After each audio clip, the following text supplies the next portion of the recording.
Kagulat World. Hindi lang ginto, kundi isang maalamat na legasya ang iniwan ni Alex Yala sa Thailand.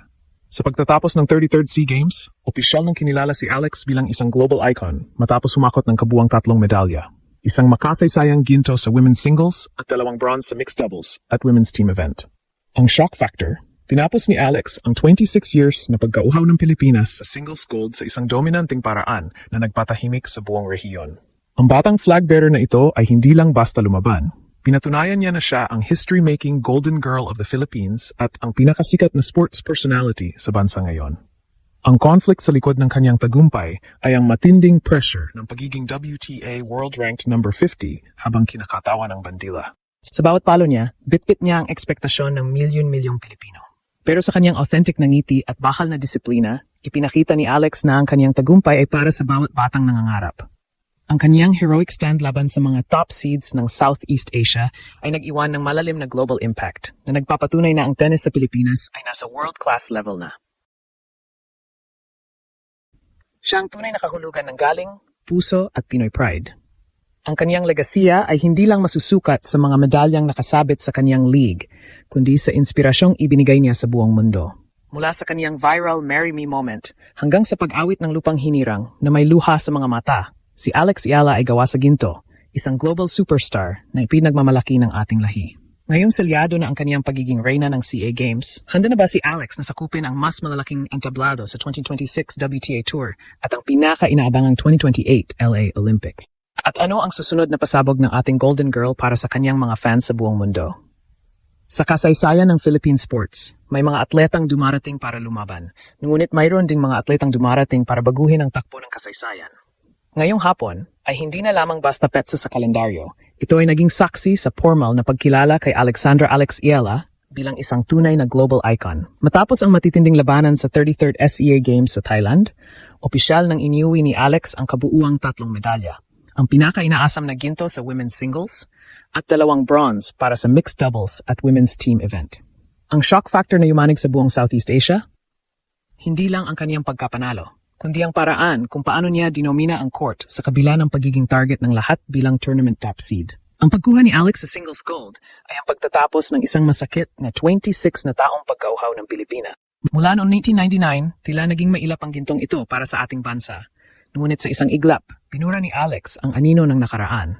Ang kaniyang masterclass victory laban sa home favorite na si Mananchaya Sawangkaew sa score na 6-1, 6-2 ay isang malakas na mensahe na ang kanyang WTA World Ranking na 50 ay hindi lang basta numero. Ito ay simbolo ng kaniyang pagiging world class. Ang kaniyang heroic stand sa bawat laro, pagod man o puyat mula sa sunod-sunod na events, ay nagpapatunay na siya na ang arguably most popular sports personality sa Pilipinas at sa buong Asia ngayon. Dito natin makikita ang tunay na kahulugan ni Alex Yala sa Philippine sports. Siya ang tinatawag nating history-making Golden Girl.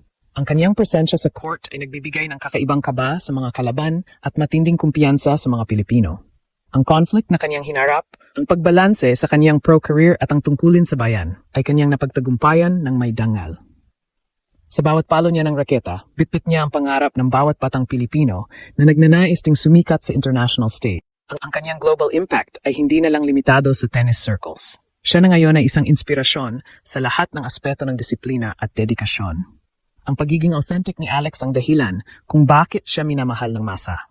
Sa gitna ng kaniyang kasikatan, hindi niya nakakalimutang lumingon sa kaniyang pinagmulan. Nangawiti ang lupang hinirang at makita ang mga luha sa kaniyang mga mata habang nakatayo sa pinakamataas na bahitang ng podium, naramdaman ng buong mundo ang kaniyang tunay na pagmamahal sa watawat. Ang kaniyang pagiging mapagkumbaba, ang kaniyang viral Let's Go Alex spirit at ang kaniyang malasakit sa kaniyang mga teammates ay ang mga katangiang nagpapatibay sa kaniyang legasya bilang isang babaeng gawa sa ginto. Sa pagtatapos ng tournament na ito, hindi lang medalya ang kaniyang dala. Bitbit ni Alex ang pag-asa ng isang bagong henerasyon.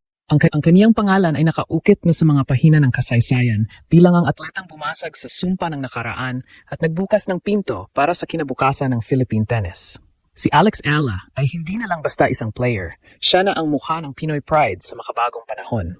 Ngayong hawak na ni Alex ang titulong Reynang Asia, paano kaya ito magsisilbing gasolina para sa kaniyang mas malalaking pangarap sa WTA Tour? At ano nga ba ang naging reaksyon ng kaniyang mga trainers sa Rafa Nadal Academy matapos nilang masaksihan ang kaniyang dominasyon sa CA Games? Huwag aalis dahil sa susunod na bahagi,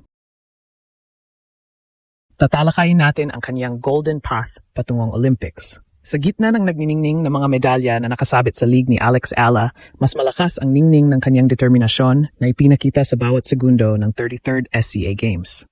Ang pagkapanalo niya ng isang ginto at 2 bronze ay hindi lang basta koleksyon ng metal. Ito ay isang testimonya ng kaniyang golden mentality. Ang shock factor na patuloy na pinag-uusapan ng mga tennis analysts sa buong mundo ay kung paano nagawa ng isang 20 anyos na dalaga na pasanin ang buong bansa sa kaniyang balikat habang nasa gitna ng hostile environment sa Thailand. Sa bawat rally, bawat ace, at bawat hiyaw ng kaniyang pamosong Let's Go Alex, ipinakita niya na siya na ang history-making golden girl of the Philippines. Ang kaniyang pagiging global icon ay hindi lamang dahil sa kaniyang world ranking, kundi dahil sa kaniyang kakayahang mag-unite ng isang bansa sa pamamagitan ng sport.